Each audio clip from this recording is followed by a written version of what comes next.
Good morning, everyone. Can they hear me? Good morning, everyone. We're going to start this panel. I know that people are coming in. I'd like to thank you. If you could just sit down, that'd be fantastic. So we've got a fantastic panel this morning, and we are going to talk about take a deeper dive into what's happening around this extraordinary events in Birmingham this month, and to remind you that we are making history with the first Commonwealth Esports Championships this year, in advance of which President Dame Louise Martin has indicated that a test run of this year's esports event could lead into a full Games inclusion in subsequent years. The Commonwealth of Nations is the most compelling stages for international dialogue, and I often think that this is why events like the Commonwealth Games are so important. Beyond the competitions and medals, it is the dialogue that happens by people coming together that gives them this special significance in society, and esports is bringing a new and a very large population into that world. So I'd like to start with some very brief introductions from each of our guests. Starting from the home of the Global Esports Federation in Singapore is Chong. If you could take a moment to introduce yourself to the audience. Pleasure to meet you all. I'm Chong from the Singapore Esports Association, the president, and also founder and board member of the Global Esports Federation. Thanks, Chong. And then over to Aurelia. Is it working? Yeah, awesome. So hello, everyone. My name is Aurelia. I am also a board member for the Global Esports Federation, and I am vice chair on the International Relations and Development Commission. And I arrived at Jeff, I guess, because I'm a bit of a third culture kid. Third culture kid means you've grown up in countries that are not the countries of your parents. So with a hashtag like World Connected, I feel right at home over here. And I have quite a bit of experience in the organization of major international sporting events. So, you know, when you see Commonwealth Games, the people who put up the show behind the scenes, I was doing that for many years. So I'm here to support this amazing initiative, this amazing ecosystem, and to really be of service to that. Great. Now, bringing things a bit closer to home, I'd like to introduce Deborah, if you'd like to tell them who you are and a bit about yourself. Hi, I'm Deborah Cadman. I'm Chief Executive of Birmingham City Council, and the first thing I'd like to say is welcome. And hopefully you've experienced the great welcome that we are giving to all of the athletes and spectators and visitors into the city. So one of the things I would say is 2 years ago, Neil talked to me about the potential of this, and I didn't get it. And over the 2 years and getting to this point, I now get it. And I am absolutely delighted to be here today talking to you all. So thank you. Brilliant. And then talking of kind of esports and the, exciting esports, I'd like Hess to introduce himself and tell him a bit about your background. Sure. So my name's Hess Ghah. I'm the CEO and founder of a company called Next Level Racing. So we specialize in simulation, in sim racing and flight. Obviously very excited to be here today. We're obviously very passionate and love esports, so anything in regards to esports or gaming is our passion. So with esports, we've got global partnerships with Ferrari and Ford, and we're developing advanced technology to really build simulation there. And we recently partnered with Boeing, so we're looking at building the same sort of ecosystem in flight simulation for esports, I guess, and overall gaming and simulation. Great. And then over to Duane from New Zealand, if you want to introduce. Kia ora, ko Duane taku ingoa, which is, my name is Duane Mutu. I'm from an island in the Pacific known as Aotearoa, or New Zealand to some of you. I've been in gaming over 20 years, not quite as long as Andy, but I've been around a long time. So launched a lot of the biggest games around the world. I was in PR, I started out demoing games before there was kind of social media. So I'd go and fly over, demo a level to all the gaming media, and then I'd go on to work all the way through some of the biggest games in the world. Then someone thought it would be kind of interesting to give me a TV show about gaming, so I was sort of like an influence in the analog world, right, before it was like digital, so no one will know me now. And then maybe 8 years ago, got into esports and created what is now historic, which is the New Zealand Esports Federation, of which we got recognised as an official sport in New Zealand, which was really meaningful because it meant that we would sit at the table of cricket, rugby, we get high performance funding, so we have a natural funding mechanism. I don't know where or how many of the athletes are still here, but congratulations, Ngamahi Nui Kia Koe, for making it this far. The E-Blacks, I can't see them in, I think they've left, which is my team. Official, I know we've got one competing tomorrow, so good luck to all the athletes. And before I round it out, I really want to thank Ghah, particularly Paul Foster, for allowing me to fly all the way from my little country, and Chester and the whole Ghah family for letting me share some thoughts today, so thank you. It's an interesting debate if we call it Jeff or Geff. What do you prefer? Well, I'm English. I've got a friend called Jeff, so I say Jeff, but everyone else says G-E-F, but you know. All right, it's Jeff. Potato. Big thanks to Jeff.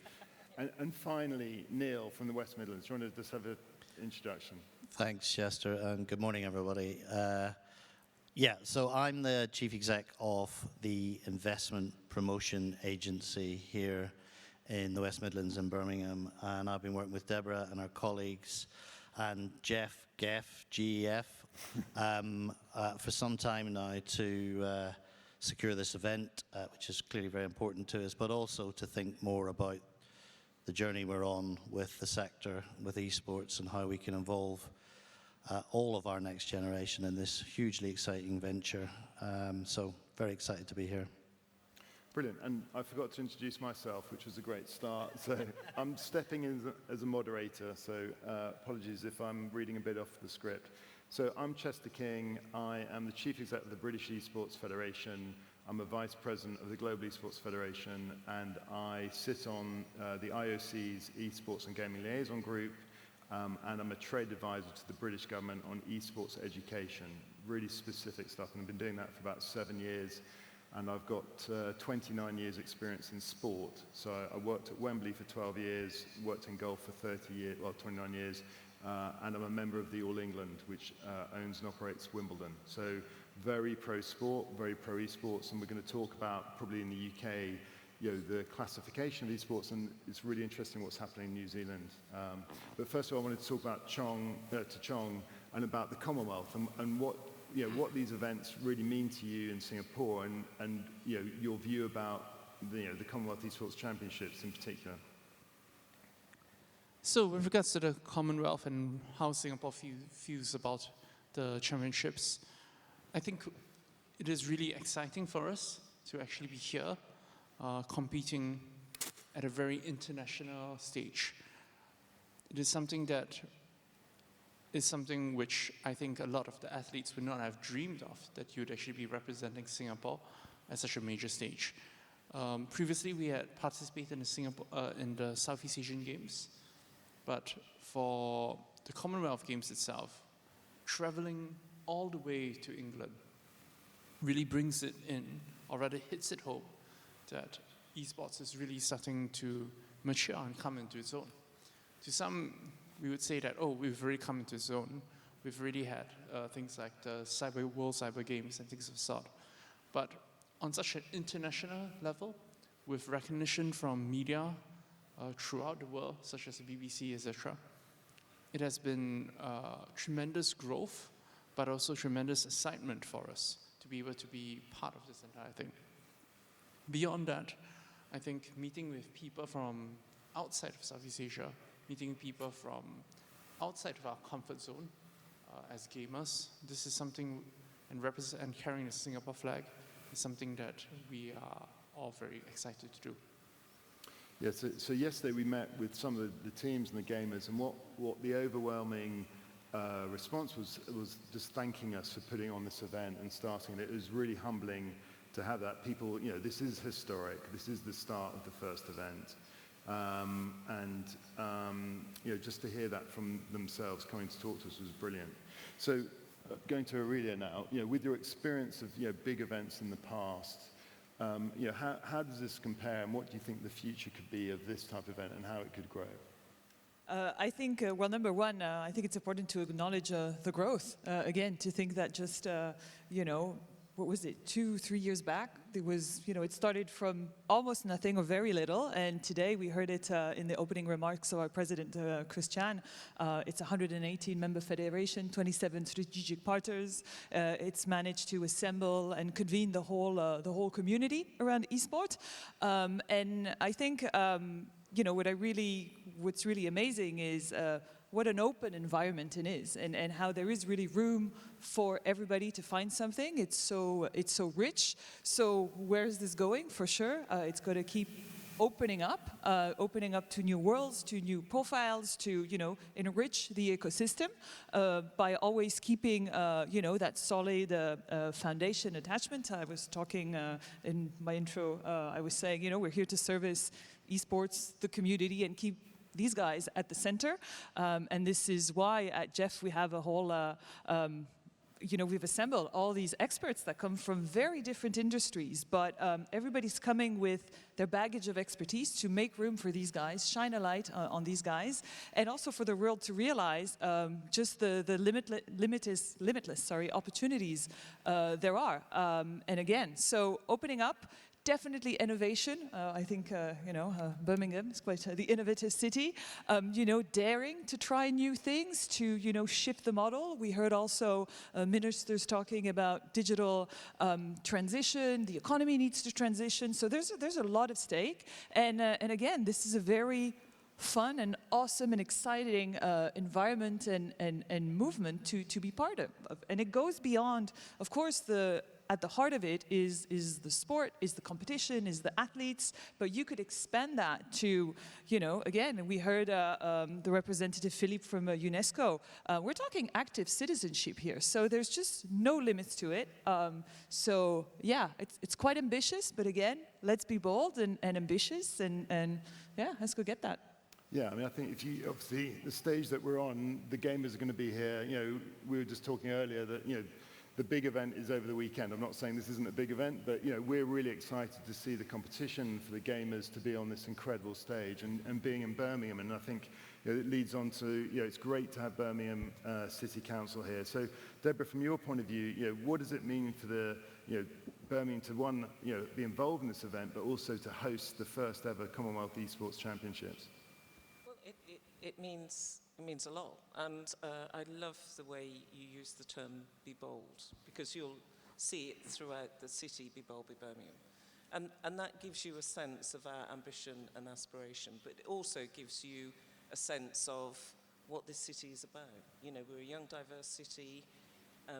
We need to make sure that we embrace everything that young people kind of need and require to have good, flourishing lives. So that's the first thing. So esports is absolutely a critical ingredient for the growth, not just the physical infrastructure of this city, but the way in which we grow and encourage and support our young people as well. You talk about an ecosystem, Aurelia, and that's absolutely right. We don't see this as, an annual kind of event, and our kids, I know our kids won't just want to rock up and participate, they'll want to rock up and win.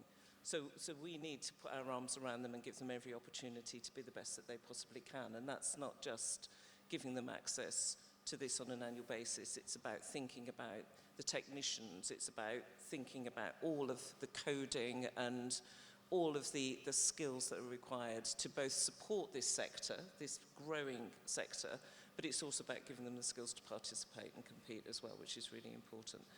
I mentioned before that when Neil talked about this, I was kind of slightly bewildered, but 2 years has allowed me to kind of really understand what this means, but the potential of events like this mean as well. So we're not in it for the one and done. We are here for a long strategic relationship and partnership with you, we hope. I hope you find Birmingham a place where you would want to continue to come and stage events and competitions. And I hope that we give you confidence that everything that you need to put on something like this is absolutely evident, and we will build on that in partnership with you to make this one of the best locations for putting on these kind of competitions. Yeah, so for those that don't know, Birmingham actually has a fantastic legacy already in esports. So at the arena opposite, they've had some Dota 2 tournaments, big through ESL. And then the biggest gaming festival in the UK called Insomnia, which is around 40 to 50,000 people, happens twice a year. I know obviously COVID it stopped, but that's going back at the NEC. So I think Birmingham has a right to sort of own more on esports and do these events. And we're talking to Neil, and obviously everyone here, about what we, wearing our global esports hat, but also our British esports hat, what we can do. So Hess, just talking about, for those that don't know, there's around 40 different esports and they kind of split in between the different genres. You kind of focus in one area in particular. We'd love to expand more about motorsport and sim racing and just a bit about your journey and what your view is, because obviously I know there's games like Gran Turismo, which is one of the biggest sim racing, but it'd be good to just talk about your journey. I think you said you're in 50 countries now and what you're doing. Sure. So we've been around for about 14 years now. So we've really seen where gaming, esports, and I guess sim racing has been going as well. So in particular, in the last few years, especially with COVID, the motorsport bodies around the world were in a position where physical races were obviously not possible. And I think, looking back, I think F1 in Melbourne was one of the first major sporting events that was cancelled. And I guess the beauty of the space that we sit in with sim racing, it's very easy for a global audience to relate, because obviously racing, driving are sort of areas that people are familiar with. So it's one of those areas of esports that's growing rapidly, because there's quick association with understanding how it all works, right? People can see quite quickly that it's racing, that it's driving a car.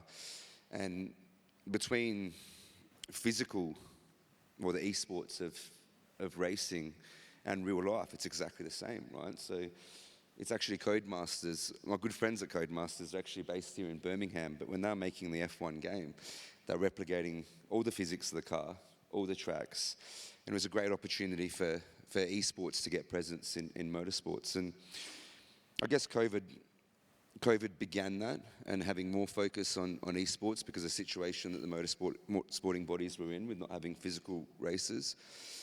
But it was also fantastic because they saw what esports is and how large that audience is, how engaged that audience is.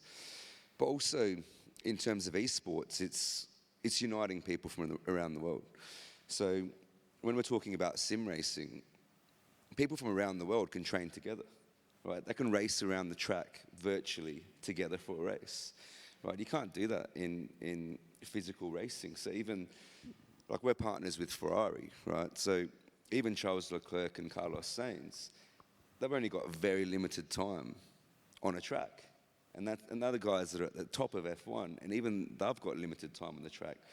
Whereas the Ferrari esports team, their drivers, they can be racing at all hours of the night, right? Racing against people from around the world, or training around the clock to get better. And I think these are some of the things that were seen by the racing bodies and motorsport bodies, and it's looking at it of combining physical and virtual, and to really grow the audience, collaborate globally, and do much more exciting things. So, for us, obviously, we're in an exciting position, because there's so much focus now on esports. There's so much focus now on sim racing, and we work with organisations on a global scale, and that's what gaming, tech, and esports does. So we're based on the Gold Coast, but we collaborate with companies in the UK like Ruetsch, with Charlotte Phoenix in the US, with MCon in Netherlands, or Koana in Germany. But that's what gaming and technology does. So it makes the world a smaller place. It makes people more connected. And even at a grassroots level, if we look at esports and we look at what is esports and the people behind it, it's really bringing people together. And I think unity for people as gamers, between institutions, between councils, between bodies. I think when we're all unified, when we're all collaborating, that's really when the magic happens. And I think it's the same thing here, when we've got traditional sports and esports really coming together with a collaborative mindset, with a unified vision. I think what we can do, not just in the UK and Europe, but on a global scale, coming together, I think we can do absolutely amazing things in So we're excited for the Olympics, obviously in Queensland, our home in the next 10 years. But for us and seeing what it's going to look like in 2032, I think it's going to be even greater than all our imaginations. If we sat down here and wrote down what is it going to look like in 10 years' time, and we documented it and we looked back in 2032, I think it would just be well ahead of anything that we could imagine. So, yeah, you can obviously hear I'm very excited for esports in the future and the sim racing part of it. And it's a pleasure to be in this beautiful industry. And I say beautiful because it brings joy and happiness, right? It brings, we talked about it before, I mentioned it before, it's unity, it's collaboration. And all you need to do is go to an esports event and have a look at the people's faces. Feel that energy. So it happened to me first time probably about 9 years ago in Korea. I was in an event with 60,000 people in a stadium. And the feeling that you got was unbelievable. And it's the same at a gaming event. You mentioned Insomnia here in the UK. I would highly recommend you to go to Insomnia and just have a look at the vibe and the happiness and the joy and the excitement of those people there. And it's the same with events like Gamescom in Germany, right? Where they get 400,000 people in 3 odd days, or E3 in US. So we're blessed that we're in a very exciting and fast-growing industry, but it's an industry that does great things for the world and that does good things. So I think that's also very important as well. Thanks, Hess. And I think what has been amazing about Formula One, in particular the drivers, is how a lot of professional athletes, what do they do in their spare time? They actually game or play esports. Absolutely. And we had Alice earlier, who's on our board, as an Olympian, who gaming has really helped her. When she's training, away from home or training long hours, and she wants to connect with people. She told me one of a majority of friends have been through playing Overwatch online. And I think during the lockdown, Orlando Norris over here, he's obviously a very talented driver, but actually he's a very talented gamer, and his Twitch following just went mega. And you've got people like Gael Monfils as a tennis player. So, what I like is this. We're not esports and sport. There's this collaboration in between. So, I just wanted to jump to your neighbour here over in New Zealand, and obviously just talk a bit more in detail. I mean, I think you've got a Bachelor of Law degree. Then you've got your brand, of what you did, and the journey. I think it's good to repeat the point that you made that in New Zealand, esports got recognised or classed, was it 5 years ago, as a sport? So it'd be good just to share a bit more about yourself, if that's okay, and then just talk about the New Zealand journey. Yeah, sure. So, I was went to law school to understand a little bit about law, although I'm not a lawyer. But in New Zealand, we have a very unique, it's a Western culture. A lot of businesses, I'm not sure that people know that, a lot of businesses come down to New Zealand to test their product because we're a country of 5 million, but we're very globalized. So things like McCafe from McDonald's would come down there, they'd test it, and then they'd take it around the world. So that's a great example of that. So in New Zealand, what they didn't want to happen was they actually have a wagering or one bookmaker in New Zealand called the TAB. And that aligned with sport. So I know there's obviously some ethical conversations around wagering and so on, but in New Zealand, and it has always been that way, is the fact that the New Zealand government, through Sport New Zealand, can ratify a sport. So they can say, yes, rugby is a sport, and they would give that power. So obviously the All Blacks are not going too well at the moment, obviously, but usually we're known for rugby. So again, that is how it works. We went on a journey. We actually rang up, really interesting story, rang up the government 7 years ago and said, if we were to set up this federation to support, this is why I'm kind of emotional like Andy coming here today, because we're on that journey, right? And we said, what would it look like? Where will we be? And they kind of chuckled and laughed. This is our government agencies. They said, we're not sure whether you'll be a culture and arts or whether you'll be in sport. They just had no concept of what we're looking at here today, right? And so we said, yes, but if we were, where would we go? And they said, you would fall under sport. And so that put us under a very strict set of criteria, outside of the obvious from a governance point of view. What had to happen was that they had to make sure that we were an official sport. So it got to the final point where Sport New Zealand had to decide whether the New Zealand Esports Federation could represent esports players in our country. It then went to court again, and they had to decipher whether esports was a sport by the definition of the law. And they had never ratified a new sport in New Zealand for about 50 years. So this was the first one coming. So very, very historic, very kind of, prominent in the media. Everyone was talking about whether it should be a sport, but it was never about whether you had an opinion of whether it was a sport. It was just the direction we went. And of course, we then did get ratification, which is really exciting, as you mentioned. So that was really the first step. And what it's really meant is that at a funding level, we get a clip of all the wagering money through to support the grassroots level of esports in our country. And whether you have ethical kind of, thought around whether we should or shouldn't do that, what's missed is that that is how New Zealand sport is run. So no one talks about that in the same context of rugby and cricket and so on. That is how you have this underpinning aspect of funding, which is great. And it also opened up high performance for us, and it also opened up local funding for community groups, grassroots groups to go out and obviously fund it. So that's been the journey, which I think is really interesting, historic. I think there's a lot of countries that were here, we were talking about it backstage, which can take a lot of learnings from that and kind of go through that journey, because we had to go through it for 7 years, and here we are, so really exciting. And just talk about Let's Play Live. Do you want to just sort of talk yes. about? So as a commercial part of that, when I got into it, then I started a company called Let's Play Live. So we are the ESL of the South Pacific. So we create and work with the biggest pro teams.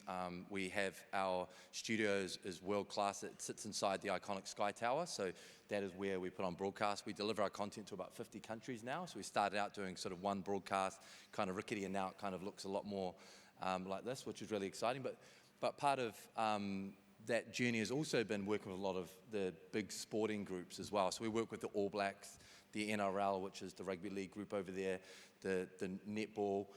We now have the, which we're excited for, is we're going to see the Commonwealth Esports Championship, which will be on our sporting network as part of the Commonwealth Games coverage over the next 2 days back home in New Zealand. And I believe that some of our Commonwealth athletes are coming along to support that. So that's been the journey of Let's Play Live and my background there as well. Brilliant. Neil, so on the 15th of June, we had a fantastic event here with West Midlands Growth Company, with Birmingham City Council, and with Global Esports Federation. And we signed a 10-year strategic partnership. So it'd be pretty good to talk about that and kind of what your vision is or what your view is on that. But also personally, we're here, we've made it so far. It'd be good to get your own view, because obviously, probably a bit like Deborah, when we first came to you, in fact, you were actually pretty savvy. We first spoke about 3 years ago with Ed Vasey, who's my vice chair, didn't we? That was kind of the first time we spoke, actually, wasn't it? Yeah.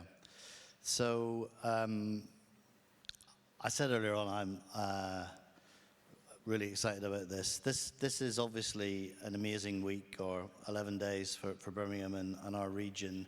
There's an incredible festival of sport going on around us. But we've also been running a festival of business. So 180 business events over 13 days. Insomnia is definitely the word. Not much sleep over the last few days. But this is the event that I've been most excited about. And it's partly just listening to Duane, and I've learned a lot in the last 20 minutes. You cannot fail to learn something new when you're in this crucible of discussion around esports. I just find it so exciting. The journey for me, and for all of us actually here in this region, as Deborah said, has also opened our eyes to what's going on in the world. It started, I have to give you credit, Chester, for reminding us of the power of esports. Obviously, we are a major sporting city. We've hosted 30 major, either global or European sporting championships in the last 15 years. So we've got no, we don't lose confidence about hosting big events, but we can begin to look at what those events are and what they actually mean for us. It was actually in KL when the leader of the city council, Ian, and I met the chief exec of Razor, that my eyes were really opened up to the opportunity of what was going on in that part of the world, and how we really needed to bring it here, and what they've done, and the events that they've got involved in, and how they support kids, and obviously the Esports Global Federation has now just raised the bar. So I have to genuinely thank Paul Foster, who's become a great friend of ours here in Birmingham, and his enthusiasm and encouragement to to take this to, to the next level. But what I would say, it's the values of the EGF that I think align with the values of this city and this region. We heard the wonderful performance from Jill earlier on about a world connected. Every nation of the Commonwealth is represented here in this city, in this region. And we are about, this is where the world meets for us. This is about connections. And listening to Alice earlier on, we've all been through 2 really tough years where the world was struggling to connect, and esports has been part of, I guess, the vehicle to take us forward. So I think actually that has helped. At a personal level, I think the framework agreement that we've signed is really important, and I know the politicians and the government agencies will do everything we can. We want to be on the world tour. We want ultimately to have the big event here. We really do want to be the UK's innovation hub. We are already with Codemasters and other companies doing it in the gaming sector, but we want to learn from you. We want to take this to the next level. But the final point I would make, you said what's my personal reflections. I'm lucky enough to, having been involved in the games with Deborah and others, that we can go and see lots of events. And I said to I've got a 13-year-old and a 14-year-old boys, and I said to them weeks ago, is there anything you really want to go to? What would you like to do? This was the event. Yeah. This was the event, and they will be here tomorrow morning. So to you players down there, thank you for coming. And for me, that's what it's all about. It's about the next generation. Yeah.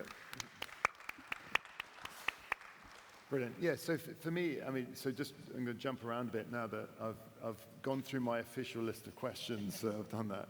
So what's interesting on the journey that we've had as British Esports, so in 2015, I went to the government and said, I want to create a national body, a bit like your journey, and we've spoken over the years.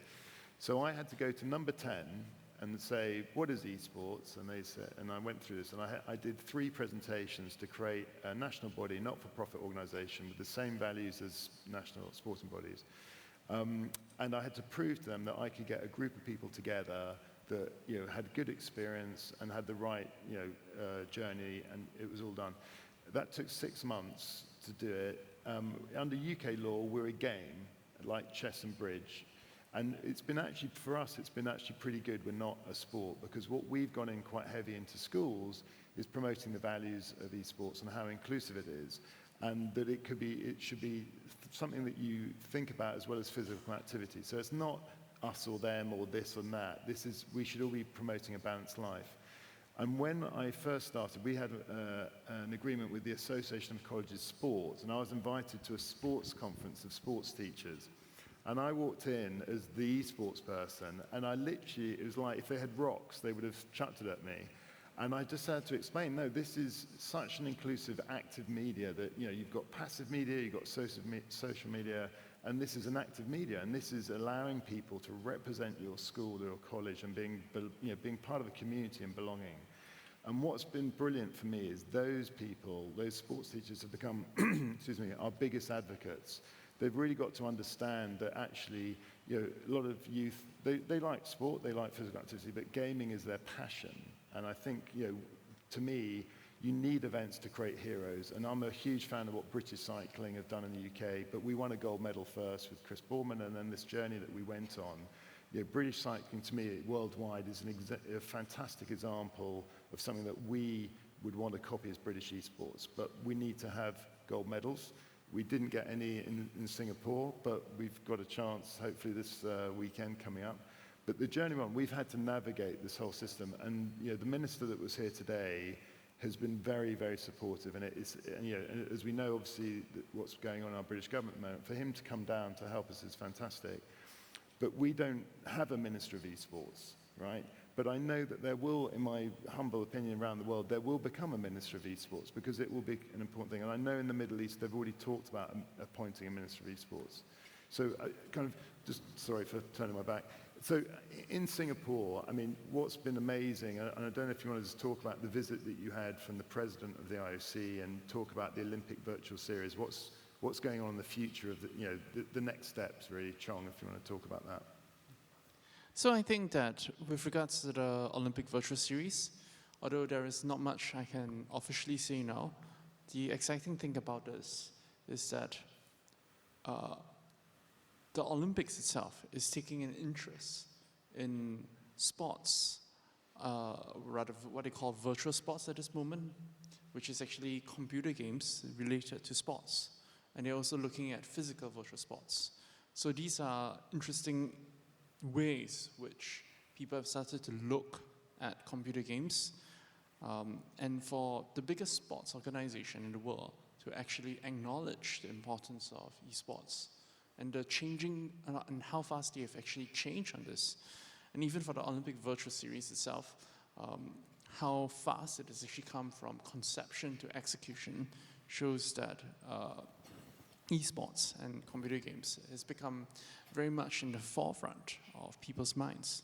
I'm in fact reminded that over this COVID period, as terrible as it has been for a lot of people, the very interesting number has come out, which is that the total revenues of gaming has actually exceeded that of movies, television, and music combined. And this form of interactive media, as Jess has been saying, is starting to become, very prominent in the world. I think that another part about this attraction, why people love this, is because they feel that they can become their own heroes. Because like, especially in an explored world with things which you can't really do, but whereas in the virtual world, you can turn into different people. You can actually have experiences which you couldn't have. And unlike, media which you are viewing, the difference here is that you are actually putting yourself in the position of these characters. And so bringing this back to all these changes with regards to the attraction to the youth, and how this fits in with the Olympic Virtual Series and other such sports events, starting to look at virtual sports.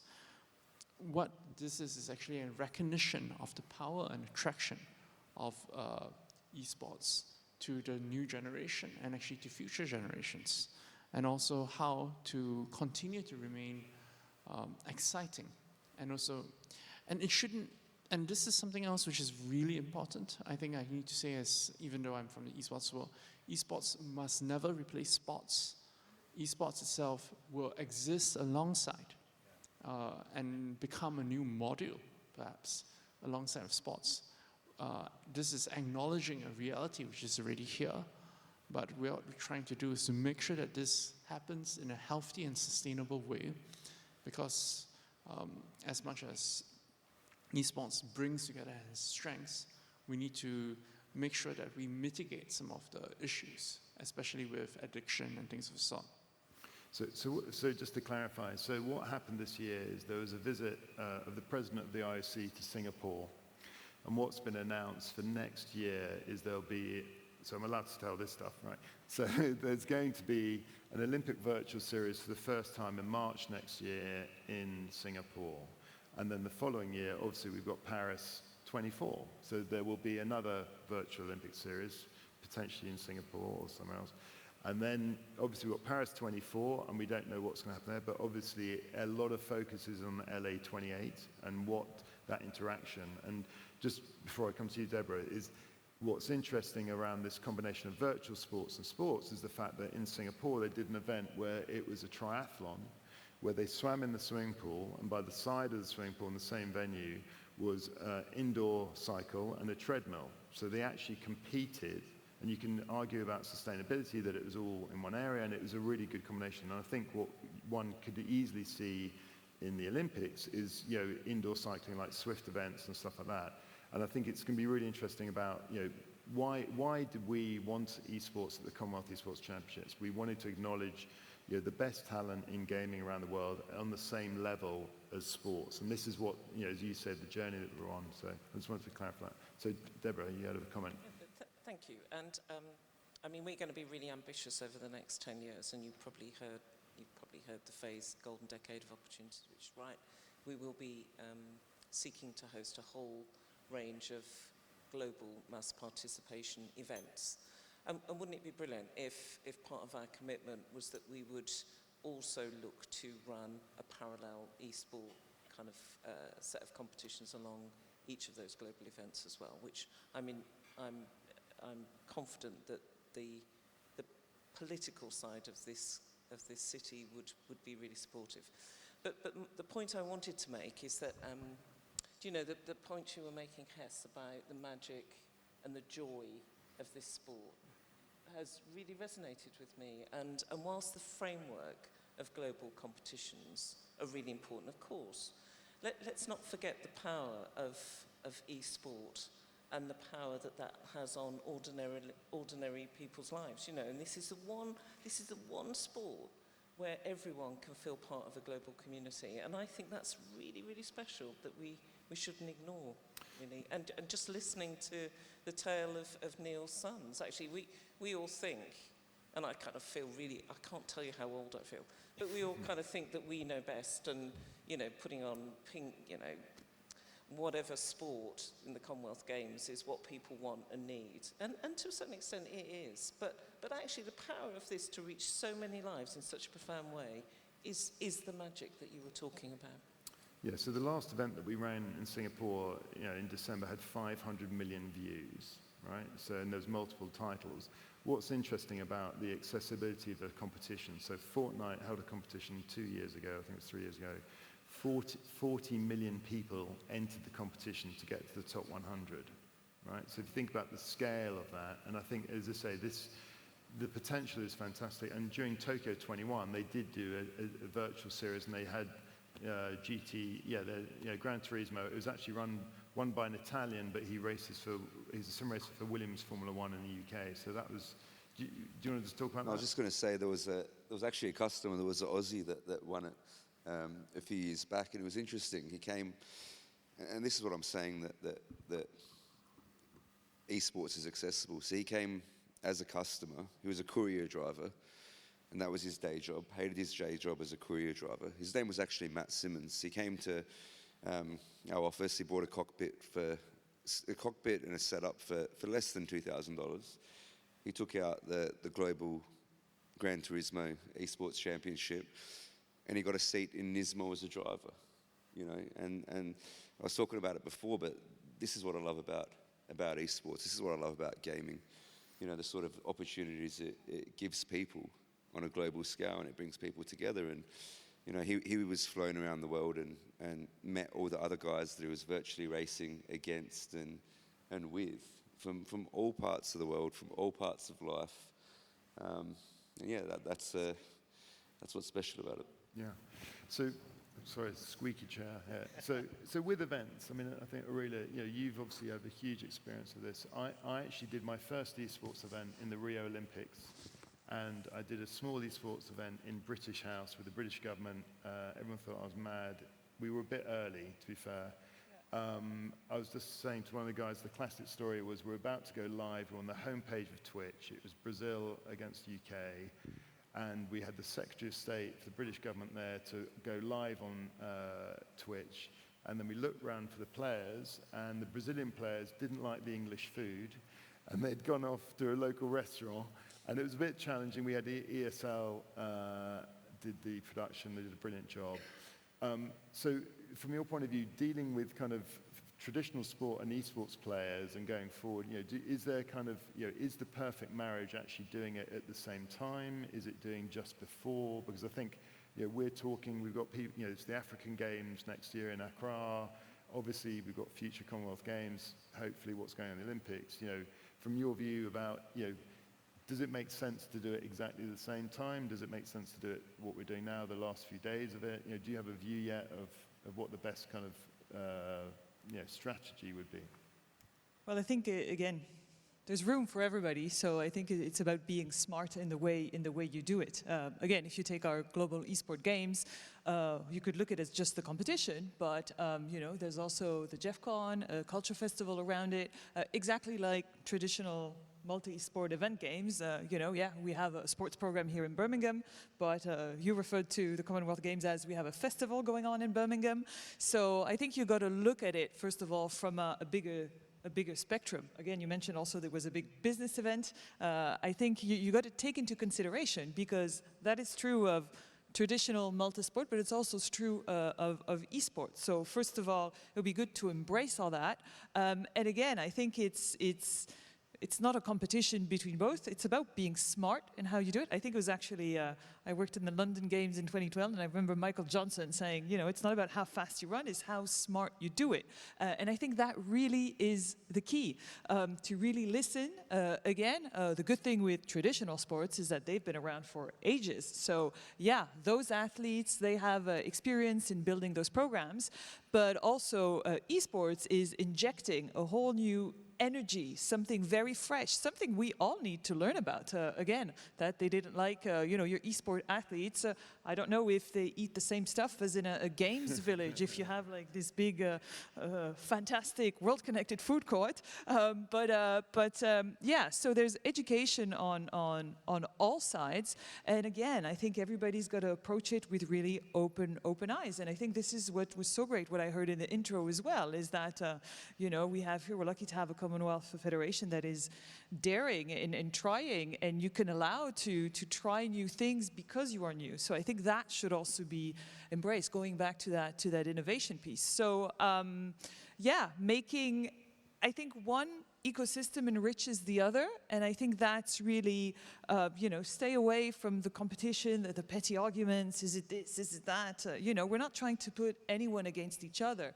Again, at Global Jeff, we convene, and that's the spirit. Everybody should be able to rise above that and to really come up with the best possible. And it's a great challenge, because the first group who will figure it out, they will have the edge. So I feel like it's this massive, wow, let's get all the best brains and experts, and let's get all the client groups, all the stakeholders connected together and try to figure this out. But I think it's a very exciting challenge, and I think there's actually very few moments where you have this this opportunity to build this and create it, and I think it's good to keep an eye on, to know where you come from, keep an eye on the past, be aware, but also not to be held by these change. What are truths in one ecosystem, one environment, clearly maybe don't even matter in the other one. So if everybody goes to the conversation with that in building those programs, I think that helps. And what also helps is listening. Just here, we heard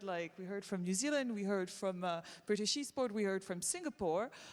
There's no right way to do it. Everybody's going about it in the way that works the best. And I think that's also, I guess history is here to prove us that everyone's trying to pull us in different directions, but, put the right thing at the center and learn, and then you can grow something that's really relevant to everyone. And I think that really is the key. And again, I think I really like when Deborah was saying, referring to your kids, I think today it'd be great if people also acknowledge that, is there actually anyone today that does not know, like someone playing game video that's trying to understand the world? I think it's a fabulous key to understanding the future and where we're going. I think coming out of this pandemic, we were having a discussion at breakfast on this, it all feels like we're coming out of a tunnel, and we're actually all coming out of it a bit different than how we entered it.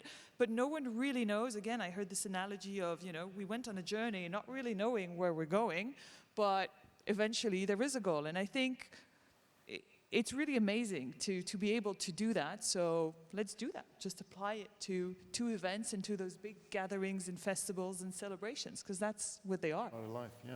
Sorry, Neil. Yes. Yeah, I just wanted to pick up on that theme, actually, and something you said earlier on, Chester, around government's view of this sector. And, this is a sector in the UK that has no governance, really, from a sort of regulatory perspective. But you put it beautifully when you said, let's run smarter, not faster. And I think that's something that all our governments, not just here in the UK, need to think about. I think you get 3 bangs for your buck with esport. The first is it is a real sport. It's an elite sport. It's a competitive sport, and the best in the world need to train, to compete, and to excel. And I think we have to recognize that, not just here, but everywhere else. The second thing is your point about its economic value. I mean, these are some of the companies that are with us for the next couple of days. This is so important, and particularly to our part of the world. We've got about a quarter of the games industry here. But we are, if you take the automotive sector, we're 2/3 of the R&D in that sector is based here, and we're now trying to apply that in the digital and creative world. You know, these cars are gaming consoles in their own right now, these electric cars. So we see the economic value. But the third thing, which I don't think's talked enough about, but you used the term active citizenship. I think that's a brilliant descriptor of what I can see the power of esports. We live in a confused, muddled world at the moment, and this is soft power. You know, this is a way of communicating and uniting communities, and boy, does the world need that at the moment. So I think, you know, I hope, it was good to see the minister here earlier on this morning, but I hope our government and other governments recognize that you do get those 3 bangs for your buck with esport. Definitely, yeah. And I know we've got a few minutes left, and I just want to kind of wrap up with a few comments about what our legacy is for ourselves, wearing my British esports hat. So obviously for the Global Esports Games, we are Great Britain and Northern Ireland, and for the Commonwealth, obviously we're England, Scotland, Wales, Northern Ireland. So part of a decision that's been made is that we will create a Home Nations series, and we'll start competing. And it's interesting, obviously, with the E-Blacks, you know, get the competition going. And then, you know, yesterday I met a fantastic guy from Gibraltar Esports, and he was going, well, can I get involved? And so I think, you know, the outcome of this will become more competition. And, you know, I know they're not in the Commonwealth, but with France Esports, we've had a really good relationship with them. They're not a member of Global Esports yet, but they've said they want to start competing against England. So I think the outcome of this is there'll be New Zealand, Australian tournaments. You know, we'd love to play against Australia. You know, there is a New Zealand. The issue is going to be around about, obviously, ping rates and latency, depending on the title. And again, what was incredible yesterday was speaking to these gamers, they're saying, well, look, it's the first time our team have actually met each other in person, and we're getting used to playing in a LAN environment again. So you've now got a generation, you know, kind of coming together, which is fantastic. And we run the National Student Youth Champs in the UK. So we have a schools program for Dota, League of Legends, Overwatch, and Rocket League. We were about 500 teams, and we were the only after-school activity that went through the whole pandemic, and it showed the resilience of esports. And it was just, again, on the human level, you know, having these people playing and communicating to us as an organization about thanking us about how great it was to stay relevant and stay together. So I think the voice in my ear is saying we've got about 2 minutes left. So I don't know if anyone wants to say one more comment about this. I've got one more. Just one of the big things about esports, I think, you know, this would be a nice way to summarize. I think one of the things that people miss with esports potentially is it's actually a really good learning tool to help us be good digital citizens, right? And so we talk about this at home, right? So, you know, I've got a couple of kids, they go to school, and we think that the teachers are going to teach them how to be good on social media and how they're meant to communicate. Well, that's not really the case. I mean, it's sort of the case, but it's not really the case, right? And then come home, and then it's my job, or, you know, my wife's job, you know, parents' job to teach the youth what to do, right? And so there's just kind of like this void here. And when you think about, and I will use sport in this example, if you think about, say, running up now and I just tackle you over, right? Like, and you had no concept of the rules of that, you'd be like, is this person wanting a fight? Or something? You know, like, they're going to come up and beat me, right? And so esports has the ability to actually teach all the digital schools, because you can teach rules around it, you know, and that's what, you know, obviously for you two here, like sort of a governmental level, you know, I want to look like that, where you've got this great ability to use this as a sort of a teacher of services to the youth, and use that as a positive way. You know, obviously, when you look at all the great athletes here, you know, there's their own ways in which they communicate, but it's very set in rules as well. We talked about those rule sets. And so probably just want to say that about how much of a wonderful opportunity esports gives, not just to just what we're talking about, because it's an esports forum, but to the wider digital community, which is everywhere. And I think that's a real a real place that we're not really playing with globally. I don't see a lot of that work done. We kind of miss it. We're trying to do it in our country in a small way, but I do think that that's something to be thought about, is using esports in that way to grow us as good digital citizens. Neil, have you got any? No, I couldn't Aurelia, echo something those. you'd like to say? Chong? I think just want to quickly say that to the gamers, I hope that you would be making use of platforms such as sports events and other type of global events. Make use of them. Get to know more people. Also be bold. Think about how you can use them to grow your own career, how you can turn your passions into a job in future. So just before I pass along, so what we did in the UK is, again, we kind of realized that, to have future jobs, you need future qualifications. So we created a BTEC with our partners Pearson, which is a qualification, kind of 16 to 18-year-olds. And I can see a couple of our leading teachers in the audience as well. So we started off with 300 people studying it. This just gone 2,500 people studying it. This year we've got 5,500 people studying at BTEC in esports. And this isn't about getting these people to be better gamers. This is about learning transferable skills, but using it as the hook, the passion that they want to get involved. And I think, I think there's 32 university courses in the UK you can study different aspects of esports. And we've been very lucky working with our partners at Confetti over in Nottingham that were very specific on esports production. They've got incredible facilities and it's very niche. And so, this whole journey we're on together is happening. But I agree with you about, learning the rules of esports. And I think that takes time. And there's a generation that will just grow up gaming. I got into esports through my son, who was born in 2000. I've now got a daughter who's my youngest child, who's 5. And I go to all the kind of the kids' parties, and I'm saying to all the parents, stop your kids watching TV and cartoons, they should be gaming. And they look at me like, are you crazy? And I'm going, no, not obviously all different esports or different games. And I'm a big advocate that, again, that esports is an active media and it's very good for your mental capacity in moderation. And I think, as I say, I think there will be a generation. So my son will carry on gaming with his mates. I'm 51. Gaming wasn't a huge part of my life.